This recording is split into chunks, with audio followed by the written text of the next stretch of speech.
तो फाइनली आप सभी का जो बैंक रिटाइज है उनका 30 साल का इंतजार बहुत जल्दी खत्म होने वाला है और कुछ ही दिनों में आपका एमसी सिंगला केस का फैसला है वो सुप्रीम कोर्ट के जरिए आने वाला है।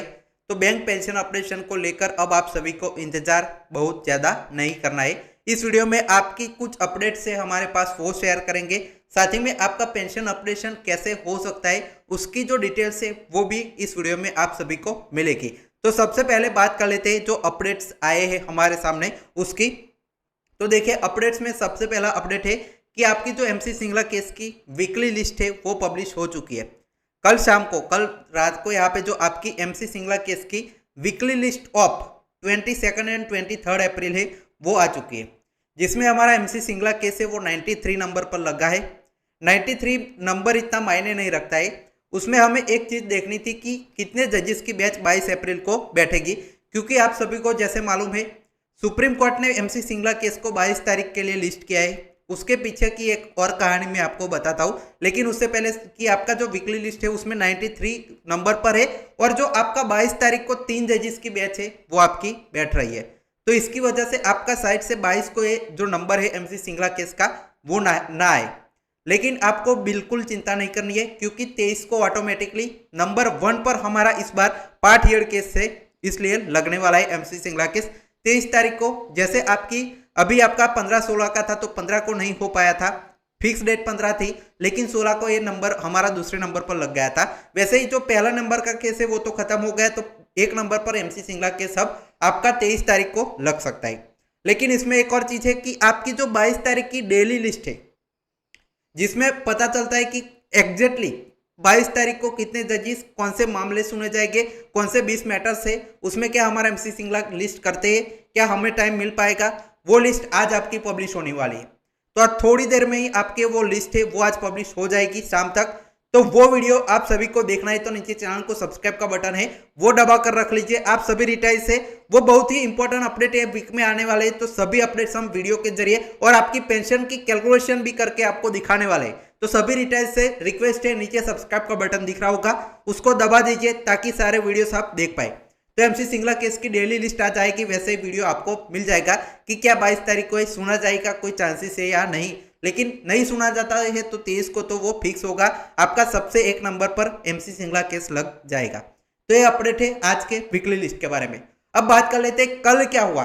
कल 17 तारीख थी, 16 तारीख को हियरिंग में आप सभी को मालूम है, सभी लोग यहाँ पे जुड़े थे पहले से कि हियरिंग आपकी हो नहीं पाई।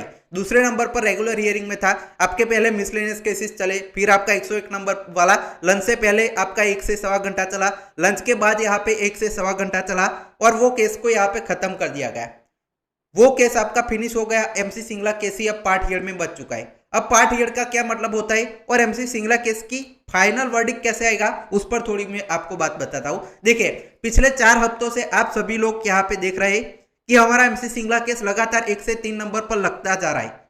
और 3 नंबर पर क्यों लगा था, क्योंकि इससे पहले 2 पार्ट ईयर केसेस थे और एमसी सिंगला भी part year case. Part year का मतलब क्या होता है कि जज ने ऑलरेडी इस केस की सुनवाई चालू कर दी थी, लेकिन कुछ कारणवश यहाँ पे जो पूरा नहीं हो पाया, उसमें कुछ यहाँ पे एडिशनल डॉक्यूमेंट की जरूरत थी या अगली डेट की कोई अवेलेबल हो गया था, उसकी वजह से ये केस है वो पूरी तरह से ऊपर नहीं आया था। लेकिन जो पार्ट ईयर आपका कोर्ट नंबर 2 है, जिसमें यहाँ पे हजारों केसेस लगे हुए कोर्ट नंबर 2 में, जिसमें हमारा एमसी सिंगला केस, साथ ही में जो बॉम्बे प्रॉपर्टी वाला केस और आर्म फोर्स वाला केस, 3 पार्ट ईयर केस थे। उसमें बॉम्बे प्रॉपर्टी वाला 2 हफ्तों पहले खत्म हो गया, एक हफ्ते पहले जो आपकी 15-16 की हियरिंग में जो आपका आर्म फोर्स वाला केस खत्म हो गया। अब सिर्फ एक केस बच चुका है पूरी लिस्ट में, पार्ट ईयर है एमसी सिंगला केस। तो जजिस ने ऑलरेडी कल 17 तारीख को फिर से क्या यहाँ पे खेल हो रहा था कि जो पीएनबी की तरफ से एएससी हायर किए गए हैं, जो आपकी उनकी तरफ से सुनवाई करने वाला है विक्रमजीत जी, आप सभी ने उनको भी देखा है। तो वो कल उनके काउंसिल गए थे सुप्रीम कोर्ट में। सुप्रीम कोर्ट में जाकर कहा उन्होंने कि हमें 2 हफ्ते का एडजॉर्नमेंट दे दीजिए, टाइम दे दीजिए, क्योंकि हमारे एएसटी साहब है विक्रमजीत सिंह, वो नहीं आने वाला है, वो यहाँ पे थोड़े कारणवश वो बिजी है तो इसमें नहीं आ पाएंगे, तो 2 हफ्ते का हमें टाइम दे दीजिए। तो सुप्रीम कोर्ट ने उनको ऊपर से पूछा कि 2 हफ्ते का तो टाइम नहीं मिलेगा, 22 तारीख को ही सुनवाई होगी। साथ ही में उनको एक और चीज पूछी कि आपके जो विक्रमजीत से जीत है वो क्यों इस केस में लड़ना चाहते हैं। ऑलरेडी आपके ध्रुव मेहता जी सीनियर एडवोकेट शामिल है, रिस्पोंडेंट की तरफ से, बैंक की तरफ से, गवर्नमेंट की तरफ से, तो वो भी क्यों लड़ना चाहते हैं? तो ये जो काउंसिल था उनकी तरफ से वो कह रहे थे कि हमारे जो एक रिस्पोंडेंट की तरफ से है वो लड़ रहे, तो सुप्रीम कोर्ट रोक तो नहीं सकता अगर कोई लड़ना चाहे तो वो उनको साथ ही में ये कहा कि ये जो आपके सीनियर एडवोकेट ध्रुव मेहता जी है वो सुनेंगे, आर्ग्यूमेंट करेंगे, हम 22 तारीख को अपनी सुनवाई करेंगे। 22 को नहीं, अब टेक्निकली ये 23 को हो जाएगी, तो 23 तारीख को आपके ध्रुव मेहता के साथ आर्ग्यूमेंट करेंगे। आपको एडजर्नमेंट बिल्कुल नहीं मिलेगा। हर हफ्ते केस लगता आ रहा है। अगर थोड़ी सी ऊंच नीच हो जाती है कि 23 तारीख को हमारा टॉप पर केस आता है, लेकिन कोई कारणवश इसका जो फैसला है वो नहीं आ पाता है। फैसला तो आ सकता है क्योंकि जो आपके जितने भी मिसलेनियस केसेस हो गए वो पहले ही निपट जाते हैं कुछ ही देर में। इसके बाद हमारा रेगुलर हियरिंग में सबसे ऊपर लगेगा 101 नंबर पर। तो ये केस बहुत लंबा, 1-2 घंटे की अगर सुनवाई होती है तो पूरी तरह से इसको सुना जाएगा। अगर कोई कारणवश यहाँ पे फैसला नहीं आता है तो जो आपका सुप्रीम कोर्ट का समर वेकेशन है उससे पहले निपट जाएगा। कैसे? क्योंकि ये नंबर लगातार पार्ट हियर में केस है। साथ ही में कल आपके जो जजेस ने 17 तारीख को जज ने विक्रमराज जी ने एक और बात कही कि मैं कंसर्न हूं बैंक के रिटायर्स के लिए, उनका पेंशन का केस यहाँ पे लंबा नहीं चला सकते, पार्ट हियर है और उनको जल्दी से फैसला लेना है। ये भी हमदर्दी जताते हुए विक्रमनाथ जी ने कहा है। तो ये शिवाराम जी ने कल अपडेट दिया था। अब देखिए इसमें क्या है वेकेशन वाला, तो आपका अगर आप आज 22-23 को नहीं हो पाता तो रेगुलर हियरिंग का अगला डे कौन सा पड़ता है? 29-30 अप्रैल पड़ता है। अगर तब भी नहीं तो 6-7 आपका जो है वो मई पड़ता है। तब भी नहीं होता है तो यहाँ पे 13-14 मई पड़ता है। तो 3 हफ्ते आपको मिलेंगे, उसमें से जो आपका किसी भी हफ्ते में आपका जो केस है वो जा सकता है। तो ये सुप्रीम कोर्ट की ओर से बहुत अच्छा अपडेट है। अब देखिए आगे क्या हो सकता है। तो देखिए आपका सुप्रीम कोर्ट जो है अगर फैसला इस बार 23 तारीख को नहीं देता है तो ये जो मैंने 3 डेट्स बताई उसमें से कोई डेट देगा तो 1 से 2 आपकी या मैक्सिमम 3 हियरिंग तक चलेगा। तो समर वेकेशन से पहले आप सब मान के चलिए कि हमारा एमसी सिंगला केस है वो निपट जाएगा। फैसला अब कैसे आ सकता है उस पर थोड़ी बात करते हैं। तो देखिए फैसले में ऐसा है कि सुप्रीम कोर्ट पूरी तरह से जो डॉक्यूमेंट है लीगली क्या लिखा गया है, क्या रूल्स है, उसको फॉलो करता है, तभी उस पर जो अपना फैसला है वो सुनाता है। तो अब तक की सुनवाई जो हुई है 20 से 25 मिनट की टोटल सुनवाई हुई है, उसमें क्या क्या हुआ वो थोड़ा सा समझिए कि 5 फरवरी को सबसे पहले 19 मिनट की सुनवाई हुई थी, जिसमें सुप्रीम कोर्ट ने यहाँ पे दोनों पार्टीज का आर्ग्यूमेंट जो है सुना था, जिसमें हमारी तरफ से साफ साफ सुप्रीम कोर्ट को कहा गया था कि जो बैंक का रेगुलेशन 35(1) के हिसाब से जो क्लॉज लिखा गया है, बैंक का पेंशन, एडिशनल पेंशन जब भी यहाँ पे एप्लीकेबल हो तब जो है वो ऑपरेशन होना चाहिए।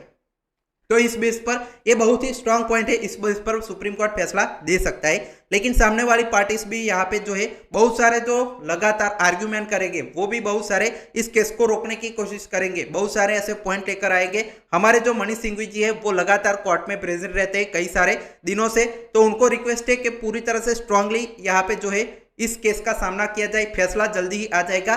तो कोई भी चूक अगर हो जाती है तो पूरा केस हार सकते हैं। ऑलरेडी यहाँ पे जो हाई कोर्ट है आपका हरियाणा पंजाब, उसमें से एक केस है वो हार जो है वर्डिक्ट हमारे खिलाफ गया था, तो उसका भी यहाँ पे ध्यान रखना पड़ेगा कि हाई कोर्ट का जो ऑर्डर था उसको कैसे हम यहाँ पे टैकल करें और हमारे पक्ष में फैसला ले पाए। रेगुलेशन में ऑलरेडी लिखा है, लेकिन जज के सामने सभी पॉइंट के जवाब के लिए, जस्टिफिकेशन के लिए रेडी रहना होगा हमारे जो वकील है उनको भी। तो ऐसे आपका फैसला हमारे पक्ष में आ सकता है, और अगर फैसला आता है तो पेंशन ऑपरेशन हो जाएगी, और पेंशन ऑपरेशन सुप्रीम कोर्ट कह देता है तो आईबीए बैंकों को, गवर्नमेंट को कैसे भी करके पेंशन, और एरियस भी अगर कहता है सुप्रीम कोर्ट की इन लोगों के साथ अन्याय हुआ है पिछले 30 साल से, तो ये जो एरियस पेंडिंग है वो भी पेंशनर्स और फैमिली पेंशनर्स को आपको अभी तक के जितने भी बनते हैं वो देने होंगे। अब कौन सा फॉर्मूला अप्लाई होगा उस पर भी थोड़ी बात करते हैं। तो देखें सबसे पहले तो आपका रेगुलेशन में क्या लिखा है वहीं पर जो रिलाई करता है सुप्रीम कोर्ट। तो रेगुलेशन में एक फॉर्मूला दिया गया है अपेंडिक्स 1 में 35(1) रेगुलेशन के बाद, तो वो फॉर्मूला है वो सेंट्रल गवर्नमेंट के जो 4 CPC था उसके हिसाब से है, जिसमें आपकी बेसिक पेंशन कैसे जो है बढ़ानी है, ऑपरेशन करना है, वो पूरी तरह से उसमें लिखा गया है। तो बेसिक पेंशन उस फॉर्मूला से अगर करते हैं, और बाकी क्या होगा कि डीए का मर्जर हो जाएगा, मतलब डीए यूनिफॉर्म हो जाएगा, मतलब 25% आप सभी रिटायर्स का डीए हो जाएगा, डीए का मर्जर होगा जो 8088 पॉइंट से, और ऊपर जो भी ऑपरेशन का जो पॉइंट आए जो ऑपरेशन फॉर्मूला के हिसाब से, उससे आपकी पेंशन अपडेट हो सकती है। और दूसरा क्या हो सकता है कि जो कोर्ट है वो थोड़ा सा संज्ञान ले हमारे वकीलों से कि कैसे पेंशन ऑपरेशन की जा सकती है, अभी तक की पेंडिंग है। तो सिमिलर सा हमारे जो बैंकों में रेगुलेशन चलता है वैसे ही जो आपका आरबीआई में भी चलता है। तो आरबीआई वाले जो होता है, आरबीआई में जैसे 3 बार से 2019, 23 और अभी आपका रिसेंटली 26 3 बार जो है पेंशन ऑपरेशन किया गया है।